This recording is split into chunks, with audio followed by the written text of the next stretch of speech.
Group 1 aspirants కోసం టీశాట్ నిర్వహిస్తున్నటువంటి కార్యక్రమానికి స్వాగతం.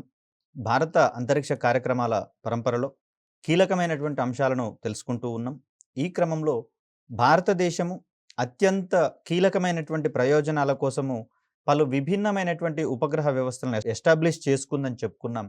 దీంట్లో రిమోట్ సెన్సింగ్ ఉపగ్రహాలు కావచ్చు, వాతావరణ పరిశోధన ఉపగ్రహాలు కావచ్చు, ఖగోళ అన్వేషణ కోసం పూర్తి స్థాయిలో డెడికేట్ అయినటువంటి ఆస్ట్రోసాట్ వంటి ఉపగ్రహాలు కావచ్చు, కమ్యూనికేషన్ తరహా ఉపగ్రహాలను కావచ్చు, అదేవిధంగా మార్గనిర్దేశక వ్యవస్థల కోసం ఏర్పాటు చేసినటువంటి ఉపగ్రహాలను సైతము భారతదేశం అధిక సంఖ్యలో రూపొందించి, ప్రయోగించి, వినియోగించుకుంటున్నటువంటి విషయం మనందరికీ తెలిసిందే. మరి ఇలాంటి సందర్భాలలో భారీ సైజులో ఉండేటటువంటి ఉపగ్రహాలను, కమ్యూనికేషన్ ఉపగ్రహాలను కావచ్చు, నావిగేషన్ ఉపగ్రహాలను కావచ్చు, అదేవిధంగా వాటిలలో ఉన్నటువంటి విభిన్నమైనటువంటి పేలోడ్స్ స్వతంత్రంగా పనిచేస్తూ, ఒక విధంగా చెప్పాలంటే మొత్తంగా ఉపగ్రహం యొక్క పనితీరుని రిఫ్లెక్ట్ అయ్యేలా వాటి యొక్క పనితీరు ఉండాల్సి వస్తుంది. కాబట్టి ఆ పేలోడ్ల యొక్క పనితీరుని ఇంటిగ్రేట్ చేసుకుంటూ మనం ఉపగ్రహం నుంచి ఆశించిన ప్రయోజనాలు పొందాల్సి ఉంటుంది. మరి ఇలాంటి సందర్భంలో నేరుగా సంబంధిత ఉపగ్రహాలను గనక రూపొందించినప్పుడు ఏవైనా స్వల్పమైన ఆటుపాట్లు వచ్చినప్పుడు అక్కడ దానికోసం వెచ్చించిన వ్యయం అనేది గరిష్టంగా నిష్ఫలమయ్యేందుకు అవకాశం ఉంది. కాబట్టి మరి ఇలాంటి పరిస్థితులలో వాటి యొక్క ప్రోటోటైప్స్‌ని ఏర్పాటు చేసి వాటి పనితీరును పరిశీలించేటటువంటి క్రమంలో ప్రయోగించేటందుకు చిన్న ఉపగ్రహాలనేవి అత్యంత కీలకంగా మారుతూ ఉన్నాయి. వీటిని భారీ ఉపగ్రహాలను, అదేవిధంగా బహుళ ప్రయోజనాలను అందించేటటువంటి ఉపగ్రహాలను తయారు చేసేటటువంటి క్రమంలో రూపొందించుకునేటటువంటి టెస్ట్ ప్లాట్‌ఫామ్‌లుగా మనం చెప్పుకోవచ్చు. ఎక్స్‌పెరిమెంటల్ ప్లాట్‌ఫామ్‌లుగా మనం చెప్పుకోవచ్చు. మరి అలాంటి సందర్భాలలో చిన్న ఉపగ్రహాల యొక్క క్రైటీరియా ఏ విధంగా ఉంటుంది? వాటిలల్లో ఉన్నటువంటి రకాలేంటి? అక్కడ ఉన్నటువంటి వెసులుబాట్లను ఆధారంగా చేసుకొని వాటి నుంచి ఏ విధమైనటువంటి ప్రయోజనాలు పొందవచ్చో తెలుసుకునేటటువంటి ప్రయత్నం చేద్దాం. అదేవిధంగా ఇటీవల కాలంలో ఉపగ్రహాలను కక్షలకు ప్రయోగించిన తర్వాత కూడా కొన్ని ప్రయోగాలు జరుపుతున్నటువంటి, ఎక్స్‌పెరిమెంట్స్ చేస్తున్నటువంటి పరిస్థితులు కనిపిస్తూ ఉన్నాయి. కాబట్టి వీటన్నింటికి ప్రోటోటైపులుగా మనకి ఇక్కడ చిన్న ఉపగ్రహాలనేవి కనిపిస్తూ ఉంటాయి. వీటిని మనము స్మాల్ శాటిలైట్స్ అనేటటువంటి క్రైటీరియాతో పిలుస్తాం. సో, ఇక్కడ ప్రపంచవ్యాప్తంగా తొలి కృత్రిమ ఉపగ్రహము ప్రయోగించిన నాళ్ల నుంచి గమనిస్తే అనేకమైనటువంటి మార్పులు మనకు కలిగినట్లుగా గమనించవచ్చు. దీనికి విస్తృతమవుతున్నటువంటి అవసరాలు కావచ్చు, మరియు అందుబాటులో వస్తున్నటువంటి నూతన సాంకేతికతలు కావచ్చు, కొన్ని కారణాలుగా మనం ఇక్కడ చెప్పుకోవచ్చు. ముఖ్యంగా చెప్పుకోవాలంటే ఇక్కడ సాంకేతికత అభివృద్ధి చెందుతున్నటువంటి క్రమంలో ఒకే ఉపగ్రహం నుంచి బహుళ ప్రయోజనాలు పొందాలని చెప్పేసి మనం ఆశించడం జరిగింది. మరి ఈ క్రమంలో ఉపగ్రహాల యొక్క సైజు, పరిమాణము సైతం భారీగా పెరిగిపోతున్నటువంటి పరిస్థితులు కనిపిస్తూ ఉన్నాయి. మరి ఇటువంటి భారీ పరిమాణంలో ఉన్న ఉపగ్రహాలను ప్రయోగించి వాటిని విజయవంతంగా వాటి నుంచి సర్వీసెస్ అందుకోవాలి అంటే మనకిక్కడ ఈ చిన్న శాటిలైట్స్ అనేవి ఉపయోగపడుతూ ఉంటాయి. ముఖ్యంగా చూస్తే కమ్యూనికేషన్ రంగంలో ఇటీవల హై త్రోపుట్ శాటిలైట్ టెక్నాలజీ అనేది ఎక్కువగా అడాప్ట్ కావడం అనేది జరిగింది. సాంప్రదాయ కమ్యూనికేషన్ ఉపగ్రహాలతో కంపేర్ చేస్తే హై త్రోపుట్ శాటిలైట్స్ ద్వారా విస్తృతమైనటువంటి, వేగవంతమైనటువంటి అంతర్జాల సౌకర్యాలను కల్పించేటటువంటి అవకాశం ఉంది. కాబట్టి ఇలా వినూత్నమైనటువంటి సాంకేతికతలను మనము నిరంతరం అడాప్ట్ చేసుకుంటూ వినియోగించుకోవాల్సినటువంటి అవసరం ఉంది. సో, ఇలా చూస్తే ప్రస్తుతము ఉపగ్రహాల యొక్క పరిమాణం అనేది ధర వాటి యొక్క అనువర్తనాలను బట్టి మారేటందుకు అవకాశం అనేది ఏర్పడుతుంది. ముఖ్యంగా చూస్తే కమ్యూనికేషన్ ఉపగ్రహాలలో కమ్యూనికేషన్ అవసరాలకు సంబంధించినటువంటి పేలోడ్స్‌ను వినియోగిస్తూ ఉన్నాం. అదేవిధంగా బ్రాడ్‌కాస్టింగ్‌కి సంబంధించినటువంటి అంశాలలో దీని యొక్క సేవలను తీసుకుంటూ ఉన్నాం. మరో రకంగా DTHకు సంబంధించినటువంటి అంశాలను తీసుకుంటూ ఉన్నాం. అదేవిధంగా ఇంటర్నెట్, టీవీకి సంబంధించినటువంటి సర్వీసెస్ కూడా మనం తీసుకుంటున్నటువంటి పరిస్థితుల్లో మరి వీటన్నిటికీ కావాల్సింది నిరంతరాయమైనటువంటి కమ్యూనికేషన్ అందాల్సి వస్తుంది. కాబట్టి మరి వాటి యొక్క అనువర్తనాలను గరిష్టంగా మనము పొందాలి అంటే దానికి పూర్తి సన్నద్ధంగా ముందుగానే అవసరమైనటువంటి ప్రయోగాలు, పరీక్షలు జరిపిన తర్వాత ఉపగ్రహాలను తయారు చేసేటందుకు సమాయత్తం కావాల్సి వస్తుంది. ఇలా చూస్తే 180 కిలోల కంటే తక్కువ బరువు ఉన్నటువంటి అంతరిక్ష నౌకలు లేదా ఉపగ్రహాలను మనం ఇక్కడ చిన్న ఉపగ్రహాలుగా పేర్కొనే అవకాశం అనేది ఉంది.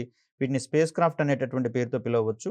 సో, ఇక్కడ చిన్న ఉపగ్రహాలు అంటే పూర్తి స్థాయి డెఫినేషన్ ఏంటంటే 180 కిలోల కంటే తక్కువ బరువైనటువంటి ఉపగ్రహాలన్నింటినీ కూడా మనము చిన్న ఉపగ్రహాలుగా పేర్కొనేందుకు అవకాశం ఉంది. సో వివిధ రకాలైనటువంటి పరిమాణం కావచ్చు, ద్రవ్యరాశిని కావచ్చు, వీటిని ఆధారంగా చేసుకొని నాసా ఈ చిన్న ఉపగ్రహాలకు సంబంధించినటువంటి వర్గీకరణను కావచ్చు, విభజనను కావచ్చు అందించడం అనేది జరిగింది. దానికి సంబంధించినటువంటి అంశాలు తెలుసుకునే ప్రయత్నం చేద్దాం. ఇక్కడ మొట్టమొదటి రకంగా మనకు 100 కిలోల నుంచి 180 కిలోల బరువు మధ్యస్థంగా ఉండేటటువంటి ఉపగ్రహాలను మనము మినీ శాటిలైట్స్‌గా పేర్కొంటూ ఉంటాం. అదేవిధంగా చూస్తే 10 కిలోల నుంచి 100 కిలోల బరువు గల ఉపగ్రహాలను మైక్రో శాటిలైట్స్‌గా, 1 నుంచి 10 కిలోల బరువు ఉన్నటువంటి ఉపగ్రహాలను నానో శాటిలైట్స్‌గా, అదేవిధంగా 0.01 కేజీ నుంచి 1 కేజీ బరువు ఉన్నటువంటి ఉపగ్రహాలను పికో శాటిలైట్స్ అనేటటువంటి వర్గీకరణ చేపట్టడం జరిగింది. అంతకంటే తక్కువ బరువు ఉన్నటువంటి ఉపగ్రహాలను ఫెమ్టో శాటిలైట్ అనేటటువంటి ఉపగ్రహాలుగా మనం పరిగణిస్తూ ఉన్నాం. ముఖ్యంగా చూస్తే ఇవి తక్కువ జీవిత కాలాన్ని కలిగి ఉంటాయండి. అదేవిధంగా చూస్తే తక్షణ అవసరాల కోసం, అంటే భారీ ఉపగ్రహాలను తయారు చేయాలంటే అధిక సమయం పడుతుంది కాబట్టి మరి వాటికి ప్రత్యామ్నాయంగా తక్షణమే ఉపయోగించుకోవాల్సినటువంటి అవసరాల కోసం ఈ మినీ శాటిలైట్స్ని రూపొందించుకునేటందుకు అవకాశం ఉంది. ముఖ్యంగా చూస్తే అమెరికా వారు పిఎస్ఎల్వి C-37 ద్వారా ప్రయోగించినటువంటి డోవ్ తరహా ఉపగ్రహాలు, అదేవిధంగా లెమ్యూర్ తరహా ఉపగ్రహాలు ఏవైతే ఉన్నాయో వీటిని మనము చిన్న ఉపగ్రహాలకు సంబంధించినటువంటి ఉదాహరణలుగా చెప్పవచ్చు. అదేవిధంగా ఇదే ప్రయోగంలో చేపట్టినటువంటి INS-1A, INS-1B అనేటటువంటివి ఇస్రో నానో శాటిలైట్ ప్రోగ్రాంలో భాగంగా డిజైన్ చేసినటువంటి ఉపగ్రహాలుగా, నానో ఉపగ్రహాలుగా మనకు కనిపిస్తున్నాయి. ముఖ్యంగా చూస్తే ఇవి భూ వాతావరణంలో ఉన్నటువంటి రేడియేషన్ ఎఫెక్ట్స్, అంటే విశ్వం నుంచి వచ్చేటటువంటి ఆవేశిత కణాలు భూ ఎగువ పొరల్లో ఉండేటటువంటి వాతావరణాన్ని ఏ విధంగా ప్రభావితం చేస్తాయి, ఆ ఆవేశిత కణాల వల్ల అక్కడ రేడియేషన్ ఏ విధంగా ప్రభావితం అవుతుందనేటటువంటి ఓరియంటేషన్లో ఇవి ప్రయోగాలు చేపట్టడం అనేది జరుగుతుంది. వీటిని తయారు చేయడం సులువు, తక్కువ వ్యయం అవుతుంది. అదేవిధంగా పేలోడ్లను సైతము తక్కువ సమయంలోనే రూపొందించి ఉపగ్రహంలో అమర్చేటందుకు అవకాశం అనేది ఉంటుంది. కాబట్టి అధికమైనటువంటి దేశాలు పెద్ద పెద్ద ప్రయోగాలు చేపట్టడానికి ముందుగా చిన్న ఉపగ్రహాల ద్వారా సంబంధిత సాంకేతికత యొక్క పనితీరుని పరిశీలించడానికి అవకాశం అనేది దొరుకుతుంది. మరి ఈ చిన్న ఉపగ్రహాల యొక్క వర్గీకరణకు విభిన్నంగా ఉండేటటువంటి ఉపగ్రహాలు మనకు భారీ ఉపగ్రహాలు మరియు మధ్యస్థ ఉపగ్రహాలు కనిపిస్తూ ఉన్నాయి. ఇలా చూస్తే భారీ ఉపగ్రహాలను 1000 కిలోల కంటే ఎక్కువ బరువు ఉన్నటువంటి ఉపగ్రహాలన్నింటినీ కూడా మనం భారీ ఉపగ్రహాలుగా చెప్పుకోవచ్చు. అదేవిధంగా 500 కిలోల బరువు నుంచి 1000 కిలోల బరువు ఉన్నటువంటి ఉపగ్రహాలను మనము మధ్య తరహా ఉపగ్రహాలుగా చెప్పుకోవచ్చు. ముఖ్యంగా చూస్తే ఈ LEO వంటి దిగువ స్థాయిలలోనూ, అదేవిధంగా ధృవ కక్షలకు సైతము అవసరం రీత్యా ఇటువంటి ఉపగ్రహాలను ప్రయోగించడానికి అవకాశం ఉంది. భారీ ఉపగ్రహాలకు సంబంధించి చూస్తే వాతావరణ పరిశోధన కోసము, కమ్యూనికేషన్ అవసరాల కోసము ఇటువంటి ఉపగ్రహాలను అధికంగా రూపొందించి ప్రయోగించడం అనేది జరుగుతుంది. మరి వీటికి సంబంధించినటువంటి ప్రోటోటైప్లుగా మనము చిన్న ఉపగ్రహాలను రూపొందించుకొని వాటి యొక్క పనితీరును అంచనా వేసుకొని అక్కడ సంతృప్తికర ఫలితాలు వచ్చిన తర్వాత భారీ ఉపగ్రహాలను రూపొందించేటటువంటి క్రమంలో ప్రస్తుతము ప్రపంచ దేశాలు నిమగ్నమై ఉన్నట్లుగా మనకు కనిపిస్తూ ఉంది. సో ఇక్కడ నానో శాటిలైట్కు సంబంధించి చూస్తే 10 కిలోల కంటే తక్కువ బరువు ఉన్నటువంటి ఉపగ్రహాన్ని మనం ఇక్కడ నానో శాటిలైట్గా పిలుస్తూ ఉన్నాం. ఇటీవలి కాలంలో అధిక ప్రాచుర్యం పొందినటువంటి ఉపగ్రహాలుగా మనకి ఇక్కడ నానో శాటిలైట్స్ అనేవి కనిపిస్తూ ఉన్నాయి. వీటి ద్వారా ఏకకాలంలో బహుళ ఉపగ్రహాలను ఒకే వాహక నౌక ద్వారా ప్రయోగించగలిగేటటువంటి వీలుంటుంది. ఇదే తరహాలో చేపట్టినటువంటి C-37 ప్రయోగం కావచ్చు, ఫాల్కన్ 9 రాకెట్ ద్వారా నాసా ప్రయోగించినటువంటి 143 ఉపగ్రహాలకు సంబంధించినటువంటి ప్రయోగాలలో సైతము ఇటువంటి ఉపగ్రహాలే ఎక్కువగా ఉండేటటువంటి అంశాన్ని మనం ఇక్కడ గమనించవచ్చు. అంటే బహుళ ఉపగ్రహాలను, అధిక సంఖ్యలో ఉపగ్రహాలను ప్రయోగించాలి అంటే అటువంటి ప్రయోగాలకు అనువైనటువంటి ఉపగ్రహాలుగా మనకి ఇక్కడ చిన్న ఉపగ్రహాల వర్గం అనేది ఉపయోగపడుతూ ఉంది. దీనికి ప్రధాన కారణంగా పరిమాణంలో చిన్నదిగా ఉండడమే కాకుండా ఈ నానో ఉపగ్రహాలు తక్కువ ఖర్చుతో కూడి తయారీకి సైతం చాలా తక్కువ సమయం తీసుకుంటాయి. అదేవిధంగా అక్కడ శాటిలైట్ యొక్క ప్లాట్ఫామ్ ఉంటుందండి. ఈ ప్లాట్ఫామ్ మీదనే విభిన్నమైనటువంటి శాటిలైట్స్ని అక్కడ కూర్చి వాటి యొక్క నిర్ధారిత కక్షకు చేరుకున్న తర్వాత వాటిని విడుదల చేయడం అనేది జరుగుతుంది. సో ఇటువంటి సందర్భాలలో ఇటువంటి నానో శాటిలైట్స్ని అనేక సంఖ్యలో ఒక ప్లాట్ఫామ్ మీద అమర్చడం అనేది చాలా ఈజీగా ఉంటుంది.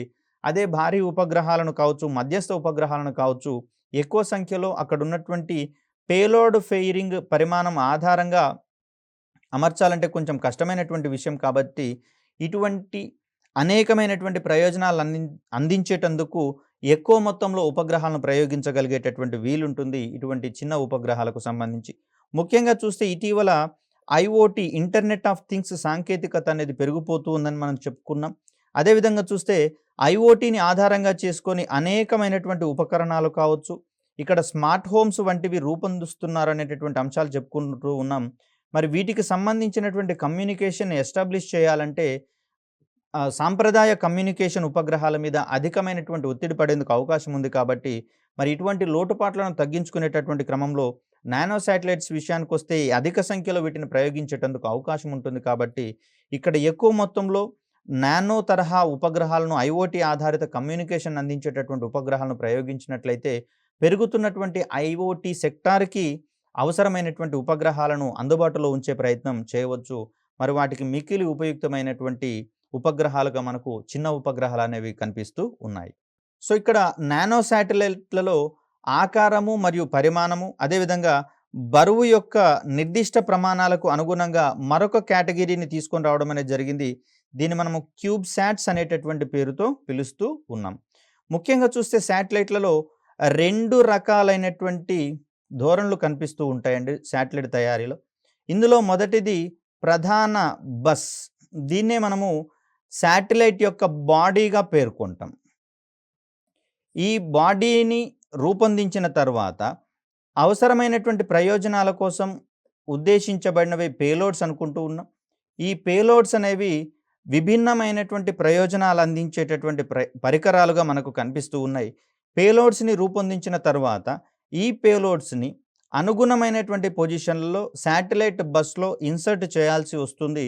తద్వారా పేలోడ్లు సేకరించినటువంటి సమాచారము గ్రౌండ్ స్టేషన్లలో ఉండేటటువంటి భారీ యాంటెనాల ద్వారా సేకరించడానికి వాటి యొక్క ఓరియంటేషన్ ఎల్లప్పుడూ భూకేంద్రాల వైపుకు ఉండవలసి వస్తుంది. కాబట్టి అటువంటి ఓరియంటేషన్ని నిరంతరము కక్షలల్లో ఉన్నప్పుడు ఏ విధంగా ఉంచాలో చెప్పడానికి గాను అవసరమైనటువంటి టెస్ట్ ప్లాట్ఫామ్స్గా మనం ఇక్కడ చిన్న శాటిలైట్స్ని ఉపయోగించుకునేందుకు అవకాశం ఉంది. ఈ క్రమంలో నానో శాటిలైట్లలో మరొక భాగంగా క్యూబ్సాట్స్ అనేవి కనిపిస్తూ ఉన్నాయి.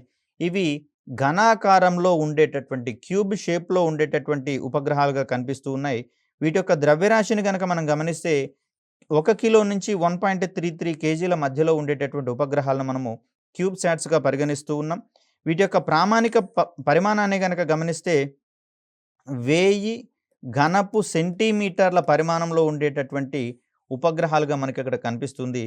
10 సెంటీమీటర్లు పొడవు, ఎత్తు మరియు వెడల్పులకు సంబంధించినటువంటి డైమెన్షన్స్ని ఆధారంగా చేసుకొని మనం క్యూబ్సాట్స్ని రూపొందించుకునేందుకు అవకాశం ఉంది. మరి ఇలా 1000 ఘనపు సెంటీమీటర్ల ఘనపరిమాణం ఉన్నటువంటి ఒక్కొక్క క్యూబ్సాట్ యొక్క పరిమాణాన్ని 1 యూనిట్గా పరిగణిస్తూ ఉంటాం. ఇది క్యూబ్సాట్కి సంబంధించినటువంటి అంశం. సో ఇక్కడ కాలిఫోర్నియాకు చెందినటువంటి పాలిటెక్నిక్ స్టేట్ యూనివర్సిటీ మరియు స్టాన్ఫోర్డ్ యూనివర్సిటీ సమాచారం ఇచ్చినటువంటి మేరకు విద్య మరియు ఇతర అంతరిక్ష పరిశోధనల కోసం అవసరమైనటువంటి వేదికలను అందించడం కోసం క్యూబ్సాట్లను 1999లో అభివృద్ధి పరిచినట్లుగా మనం ఇక్కడ గమనించవచ్చు. సో వీటిని అధిక మొత్తంలో గనక ఉపయోగిస్తే కవరేజీ కూడా అధికంగా ఉంటుందని, నాణ్యత సైతం అధికంగా ఉంటుందని మనం గతంలో చెప్పుకున్నాం. అదేవిధంగా ఎక్కువ సంఖ్యలో ఏర్పాటు చేయాలి అంటే అందుకు భారీ ఉపగ్రహాలైతే అధిక వ్యయాన్ని వెచ్చించేందుకు, వాటిని ప్రయోగించేటటువంటి సందర్భంగా కూడా ఎక్కువ వ్యయ ప్రయాసలకు లోను కావడం అనేది జరుగుతుంది. కాబట్టి వాటికి ప్రత్యామ్నాయంగా ఉండేటటువంటి వేదికలుగా మనకి ఇక్కడ ఈ క్యూబ్సాట్స్ అనేటటువంటివి కనిపిస్తూ ఉన్నాయి. ఇవి శాస్త్రీయ పరిశోధనలు కావచ్చు, నూతన సాంకేతిక ప్రదర్శనలు అంటే టెక్నాలజికల్ డెమాన్స్ట్రేషన్కి సంబంధించి కావచ్చు, అదేవిధంగా అధునాతన మిషన్ భావనల కోసము అత్యుత్తమ వేదికలుగా ప్లాట్ఫామ్స్గా ఇక్కడ పరిగణించబడేటటువంటి ఉపగ్రహాలుగా మనకు చిన్న ఉపగ్రహాలు, అందులోనూ క్యూబ్సాట్స్ అనేవి మిక్కిలి అనువైనటువంటి ఉపగ్రహాలుగా కనిపిస్తూ ఉన్నాయి. సో ఇక్కడ చిన్న ఉపగ్రహాల సహాయంతో అంతరిక్ష పరిశీలన కార్యక్రమాలు చేపట్టేందుకు అవకాశం ఉంది. అదేవిధంగా గ్రహాంతర మిషన్లు, వీటిని మనము ఇంటర్ ప్లానెటరీ మిషన్స్ అంటాం.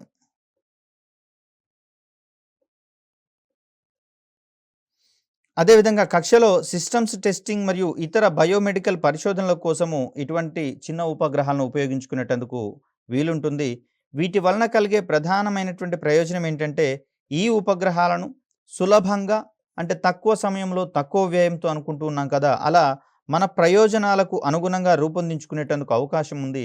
ఇతర భారీ ప్రయోగాలలో బహుళ ప్రయోజనాలను అందించేటటువంటి ఉపగ్రహాలను మనం ప్రయోగించుకుంటూ ఉండగా, దీంట్లో నిర్దిష్ట ప్రయోజనాల కోసము ఉపగ్రహాలను రూపొందించుకొని ఉపయోగించుకునేటందుకు అవకాశం అనేది ఏర్పడుతుంది.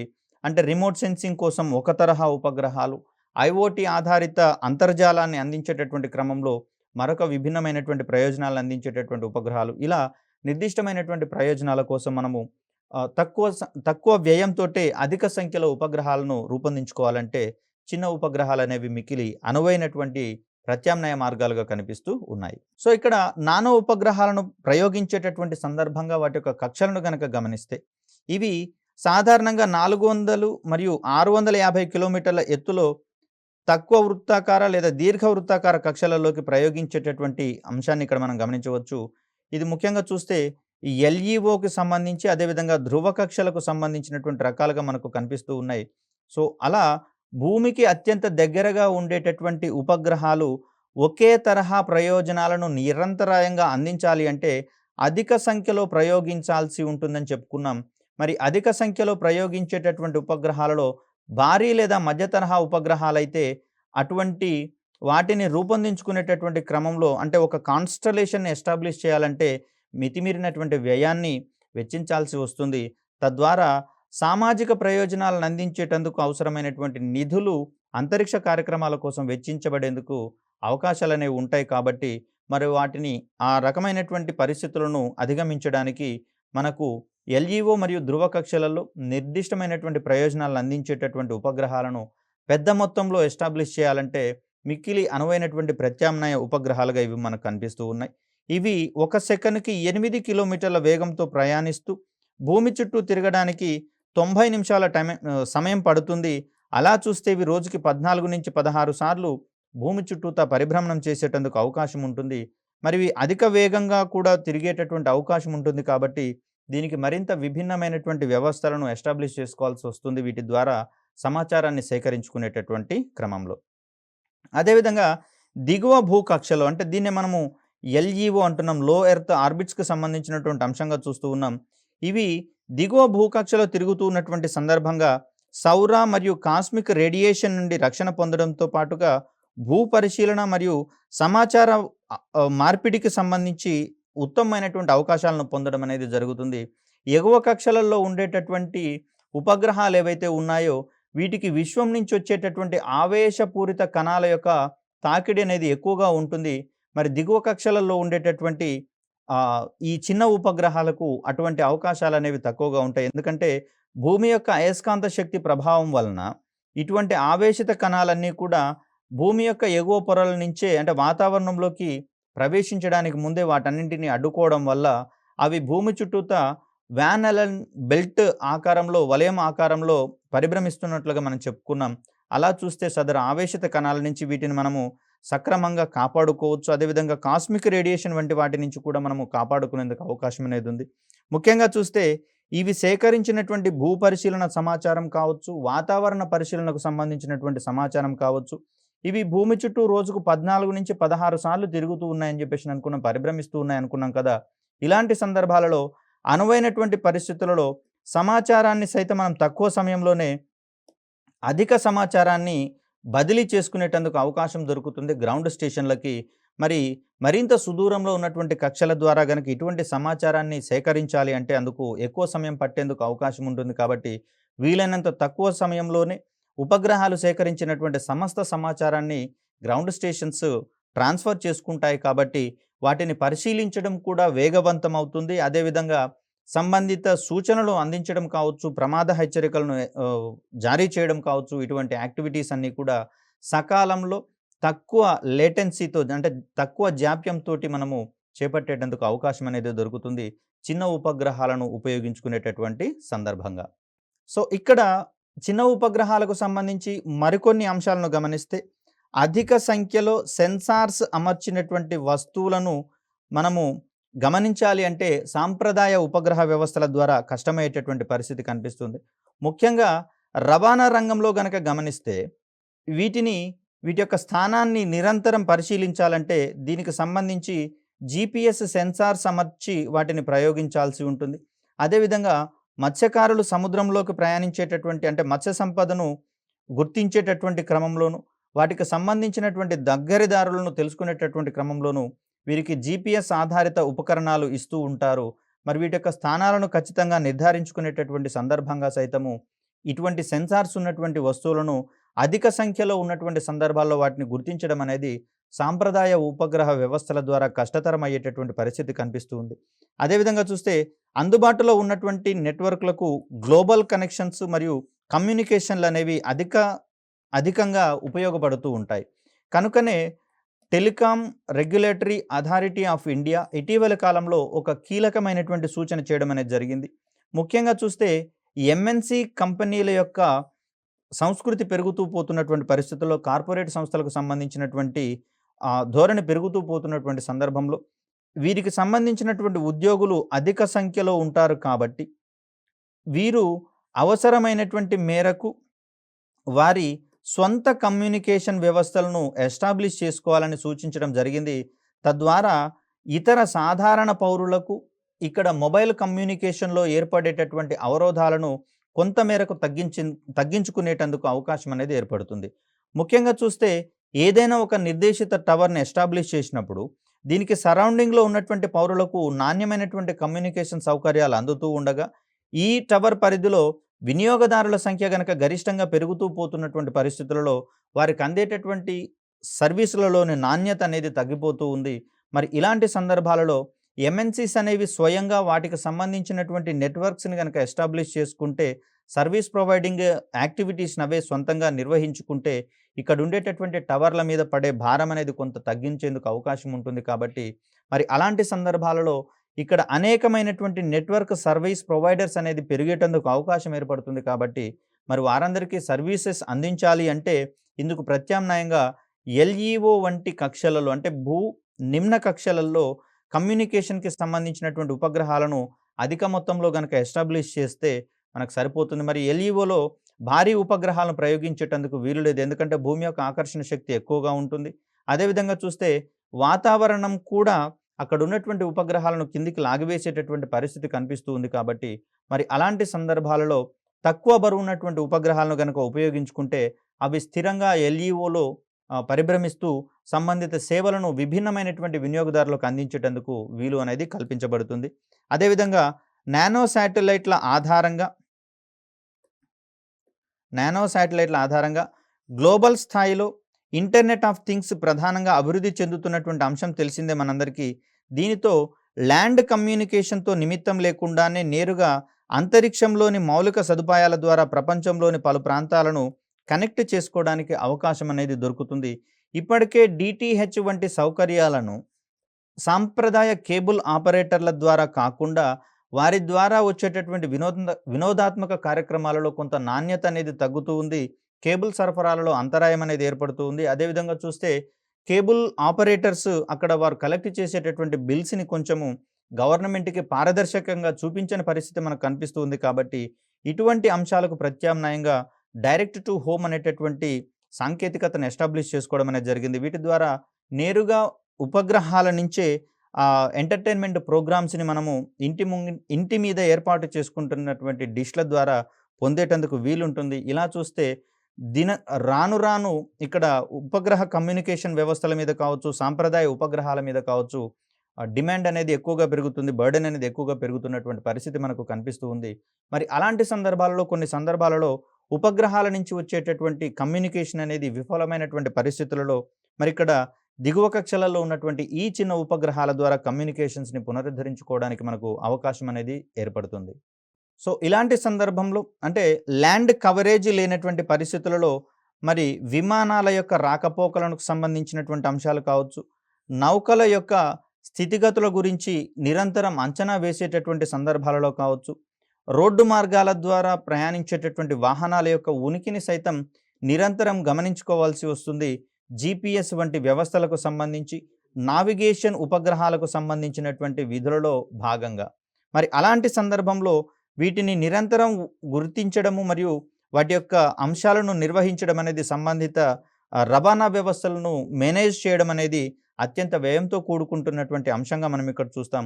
మరి అలాంటి సందర్భాలలో భారీ లాజిస్టిక్స్ సంస్థలు ఏవైతే ఉన్నాయో, భారీ రవాణా రంగంలోని పరిశ్రమలు ఏవైతే ఉన్నాయో, ఇవి చిన్న ఉపగ్రహాలను తమకు శక్తి మేరకు రూపొందించుకొని, ప్రయోగించుకొని వాటికి సంబంధించినటువంటి సర్వీసెస్ నేరుగా అవి మాత్రమే పొందేటందుకు వీలుంటుంది. కాబట్టి ఒక కంపెనీ తనకు మాత్రమే ఉద్దేశించినటువంటి డెడికేటెడ్ ఉపగ్రహాల ద్వారా మరింత సమర్థవంతమైనటువంటి సేవలను పొందేటందుకు అవకాశం అనేది ఉంటుంది. ఈ క్రమంలో చూస్తే అంతరిక్షంలో ఉన్నటువంటి నానో శాటిలైట్ శ్రేణిలోని ఉపగ్రహాలు విస్తృత పరిధిలో కవరేజీని అందించేటందుకు అవకాశం అనేది ఏర్పడుతుంది. ఇవి సుమారు 14-16 సార్లు భూమిని చుట్టూ వచ్చేటటువంటి క్రమంలో నిర్దిష్టమైనటువంటి సమయంలో ఎక్కువ ఉపగ్రహాలు భూమిని కనిపెట్టుకొని ఉండగలిగేలా డిజైన్ చేసుకొని వాటిని గనక ప్రయోగించగలిగితే నిరంతరాయంగా ఎటువంటి ఆటంకం లేకుండా సర్వీసెస్ అందించేటందుకు, కవరేజీని మరింత విస్తృతపరిచేటందుకు అవకాశం అనేది ఏర్పడుతుంది. అదేవిధంగా చూస్తే భూమి మీద ఉన్నటువంటి సమస్త వస్తురాశికి సంబంధించి ఇవి తక్షణ పర్యవేక్షణను అందించేటందుకు అవకాశం అనేది ఏర్పడుతుంది. మరీ ముఖ్యంగా చూస్తే సెర్చ్ అండ్ రెస్క్యూ ఆపరేషన్స్ అని చెప్పుకున్నాం. అంటే శోధన మరియు కాపాడే ఆపరేషన్స్. మరి ఇలాంటి సందర్భాలలో అంటే తుఫానుల వంటి సమయాలలో సాంప్రదాయ ఉపగ్రహ వ్యవస్థలు కొంత వైఫల్యం చెందేందుకు, వాటి యొక్క సేవలలో అంతరాయం ఏర్పడేటందుకు అవకాశం అనేది ఉంటుంది. కాబట్టి మరి వాటికి ప్రత్యామ్నాయంగా ఇమ్మీడియట్‌గా సెర్చ్ అండ్ రెస్క్యూ ఆపరేషన్స్ గనక పెర్ఫార్మ్ చేసుకోవడానికి ఇక్కడ ఉన్నటువంటి చిన్న ఉపగ్రహాలనేవి తక్షణమైనటువంటి ప్రత్యామ్నాయ వేదికలుగా కనిపిస్తూ ఉన్నాయి. అదేవిధంగా చూస్తే ప్రస్తుతం ఉనికిలో ఉన్నటువంటి నెట్వర్క్లను ఉపయోగించి సంక్లిష్టమైనటువంటి లాజిస్టిక్ నిర్వహణ పరిష్కారాలను నానో ఉపగ్రహాల ద్వారా పూర్తి చేసేటందుకు అవకాశం ఉంది. ముఖ్యంగా చూస్తే భారీ నౌకలలో అమర్చినటువంటి కంటైనర్ల ద్వారా టన్నుల పరిమాణంలో వస్తురాశులు అనేవి, అదేవిధంగా ఇంధనానికి సంబంధించి సైతము రవాణా చేసేటందుకు అవకాశం అనేది ఉంటుంది. కాబట్టి వీటి యొక్క ప్రయాణ మార్గంలో ఏర్పడినటువంటి అడ్డంకులను వెనువెంటనే గుర్తించుకుంటూ అవసరమైనటువంటి ప్రత్యామ్నాయ మార్గాలను అవలంబించడానికి అక్కడ నానో ఉపగ్రహాల ద్వారా వచ్చినటువంటి సమాచారం అనేది ఉపయోగపడేటందుకు అవకాశం అనేది ఉంది. ప్రకృతి విపత్తుల సమయాలలో భూమి నుంచి ప్రసారం అయ్యేటటువంటి రేడియో సిగ్నల్స్ని పర్యవేక్షించగలగడం, అదేవిధంగా విపత్తుల తీవ్రతను అంచనా వేసేటటువంటి సందర్భంలో అత్యంత తీవ్రంగా ప్రభావితమైనటువంటి ప్రాంతాలకు సంబంధించినటువంటి ప్రాథమిక సమాచారాన్ని నానో శాటిలైట్ల ద్వారా అందించగలిగేటటువంటి వీలు ఉంటుంది. తుఫానులు వంటి సమయాలలో సాంప్రదాయమైనటువంటి కమ్యూనికేషన్ వ్యవస్థలు విచ్ఛిన్నమవుతాయి, విఫలమవుతాయని చెప్పేసి అనుకున్నాం కదా. ఇటువంటి సందర్భాలలో విద్యార్థి ఉపగ్రహాల వంటివి, అంటే పలు యూనివర్సిటీలతో రూపొందించబడినటువంటి విద్యార్థి ఉపగ్రహాలు మనకున్నాయి. వీటిలలో హ్యామ్ రేడియో వ్యవస్థ అనేది మనకందరికీ తెలిసిందే. ఇవి స్థానికంగానే రేడియో ప్రసారాలను అందించేటటువంటి వ్యవస్థలుగా మనకు కనిపిస్తూ ఉన్నాయి. సాంప్రదాయమైనటువంటి కమ్యూనికేషన్ వ్యవస్థలు విఫలమైనటువంటి సందర్భాలలో సంబంధిత వర్గాలను అప్రమత్తం చేయడానికి హ్యామ్ రేడియోల ద్వారా మెసేజింగ్ సిస్టమ్ అనేది మనకి ఇప్పటికే అందుబాటులోకి రావడం అనేది జరిగింది. మరి వీటన్నింటినీ కూడా మనము చిన్న ఉపగ్రహాల ద్వారా సమగ్రంగా విజయవంతంగా నిర్వహించుకునేటందుకు వీలు అనేది కల్పించబడుతుంది. మరి ఇలా విద్యార్థి దశ నుంచే చిన్న ఉపగ్రహాలను తయారు చేయడంలో వారిని గనక నిమగ్నం చేస్తే భవిష్యత్తుకు అవసరమైనటువంటి అంతరిక్ష రంగంలోని మానవ వనరులని విద్యార్థి దశ నుంచే అభివృద్ధి చేయడానికి అవకాశం అనేది చిన్న ఉపగ్రహాల ద్వారా కల్పించడం అనేది జరుగుతుంది. అదేవిధంగా వీటిని రూపొందించడానికి తక్కువ వ్యయం అవుతుంది అనుకున్నాం. కాబట్టి పలు కీలక యూనివర్సిటీలు కావచ్చు, అదేవిధంగా పరిశోధన మరియు అభివృద్ధికి అంకితమైనటువంటి సంస్థలు కావచ్చు, వీటిని రూపొందించుకొని ప్రయోగించేటందుకు అవకాశం అనేది ఉంది. తద్వారా 2 రకాలైనటువంటి విభిన్న ప్రయోజనాలను నెరవేర్చుకునేందుకు అవకాశం ఉంది. ఇవి శాటిలైట్ బస్లను రూపొందించేటటువంటి క్రమంలో, అదేవిధంగా పేలోడ్లను అభివృద్ధి పరిచేటటువంటి క్రమంలో, మొత్తంగా చూస్తే ఉపగ్రహాలను సొంతంగా తయారు చేసేటటువంటి సాంకేతికతను సముపార్జించుకునేటటువంటి సందర్భంలోనూ ఇవి యూనివర్సిటీస్కి కావచ్చు, ఇతర సంస్థలకు కావచ్చు, వీలైనంత తక్కువ సమయంలోనే అనువైనటువంటి అవకాశ వేదికలను అందించడానికి ప్రయత్నం చేస్తూ ఉంటాయి. అలా చూస్తే ఇటువంటి నానో ఉపగ్రహాల ద్వారా, అదేవిధంగా చిన్న ఉపగ్రహాల ద్వారా సమర్థవంతమైనటువంటి రెస్క్యూ మరియు రిలీఫ్ ప్లాన్లను, అంటే ప్రకృతి విపత్తుల సమయాలలో వరద ముంపుకు సంబంధించినటువంటి ప్రాంతాలను ముందుగానే అంచనా వేసుకోవాల్సొస్తుంది. అదేవిధంగా ఎక్కడైతే భారీ వర్షాలకు అవకాశం ఉందో అక్కడున్నటువంటి జనాభాకు ముందస్తు హెచ్చరికలను జారీ చేయడానికి ఇటువంటి చిన్న ఉపగ్రహాలనేవి మిక్కిలి ఉపయుక్తంగా ఉంటాయి. వీటి ద్వారా సక్రమంగా, సకాలంలో, సత్వరమే సంబంధిత హెచ్చరికలను జారీ చేసి వారిని సురక్షితమైనటువంటి ప్రాంతాలకు చేరుకోవడంలో అవసరమైనటువంటి సహాయాన్ని అందించేటందుకు వీలుంటుంది. అదేవిధంగా చూస్తే ఇక్కడ సురక్షితమైనటువంటి ప్రాంతాలను ఎంపిక చేసుకోవడంలో కూడా మనకు సంబంధిత చిన్న ఉపగ్రహాల యొక్క సమాచారం అనేది మిక్కిలి ఉపయుక్తంగా ఉండనుంది. అంటే ఇక్కడ సుదూరంలో ఉన్నటువంటి కమ్యూనికేషన్ ఉపగ్రహాల నుంచి అవసరమైనటువంటి సమాచారం రావాలి అంటే అవి సుదూరంలో ఉన్నటువంటి పరిస్థితులలో సమాచారాన్ని అందుకోవడంలో ఏర్పడేటటువంటి జాప్యాలను నివారించేటటువంటి క్రమంలోనూ చిన్న ఉపగ్రహాలనేవి మనకు మిక్కిలి ఉపయుక్తంగా ఉండనున్నాయి. ఏ దేశమైనా సరే వాటికి సంబంధించినటువంటి వినూత్నమైనటువంటి ఉపగ్రహ సాంకేతికతలను పరీక్షించాలన్నా, అదేవిధంగా గ్రహాంతర మిషన్లకు సంబంధించినటువంటి పేలోడ్లను వాటి యొక్క పనితీరుని అంచనా వేయాలన్నా, మొత్తంగా చూస్తే ఉపగ్రహాల్లోని పేలోడ్ల యొక్క ఓరియంటేషన్‌ని గమనించాలన్నా కూడా ఒక ఉత్తమమైనటువంటి ప్రయోగ వేదికలుగా చిన్న ఉపగ్రహాలు నిలుస్తున్నాయనడంలో ఎటువంటి అతిశయోక్తి లేదు. వీటిని తయారు చేయడం నుంచి మొదలుకొని పేలోడ్ల అమరిక, అదేవిధంగా ఉపయోగాలను పొందేటటువంటి క్రమంలోనూ కూడా ఎటువంటి సమయాభావం అనేది జరగదు, జాప్యం అనేది జరగదు. తద్వారా కొన్ని రకాలైనటువంటి అత్యవసర సర్వీసులను అందించేటటువంటి విభాగాలకు వెనువెంటనే సమాచార ప్రసారాన్ని అందించి, వారి ద్వారా గరిష్టమైనటువంటి ప్రజానీకానికి హెచ్చరికలను కావచ్చు, సూచనలు కావచ్చును, సలహాలను కావచ్చు అందించేటందుకు అవకాశం అనేది ఉంటుంది కాబట్టి, అందుకు అనువైనటువంటి ఒక బెస్ట్ ఆప్షన్‌గా మనకిక్కడ చిన్న ఉపగ్రహాలు కనిపిస్తూ ఉన్నాయి. మరొక చక్కటి వీడియోతో మిమ్మల్ని కలిసే ప్రయత్నం చేస్తాను. అప్పటి వరకు సెలవు. ధన్యవాదాలు.